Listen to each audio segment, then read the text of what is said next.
You're now watching The Walk Daily. Today in news, there's a bunch of pushback against the new rules concerning Delta 8 and Delta 10. CBD-derived Delta products are theoretically covered under the 2018 hemp bill, but now a lot of states are actually moving against those products, saying that they can no longer be sold by anybody other than a marijuana dispensary.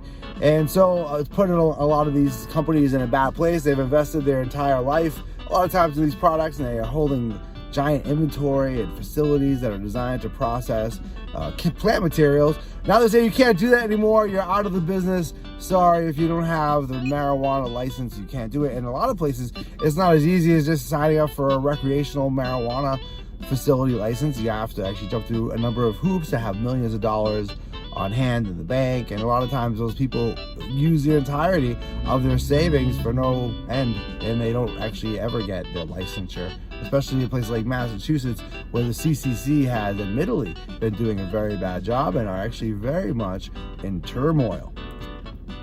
The companies are saying under the 2018 hemp bill that these products are fine, they're illegal.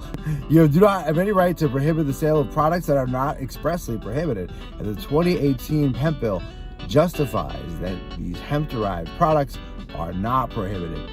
Also in news, USDA has a feature called Friday on the Farm as part of their outreach to help people understand what's happening, I guess, in the farmers' world. But they're this week focusing on a hemp factory. It's called Papa G's Hemp Farm out of Indiana. And the story is that these guys are growing hemp and they wanted to increase the amount of hemp they're able to grow. They had an idea for what's called a high tunnel, and a high tunnel is a sort of greenhouse and enables you to use the sun and the outdoors for the majority of the grow, but enables you to get another few weeks at either end of the cycle.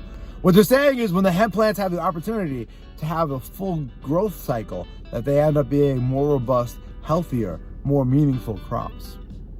The USDA is hoping people will stop just using hemp for CBD purposes, but instead will start using them for fabrics and for building materials. And recently, hemp-based building materials were featured on the National Mall for a alternative building material showcase, which is really looking for hemp to make up for concrete and for wood.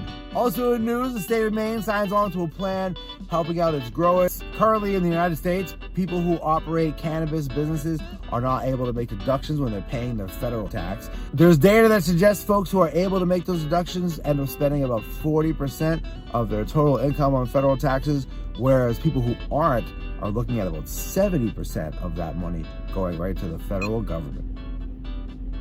Thanks for watching The Walk Daily.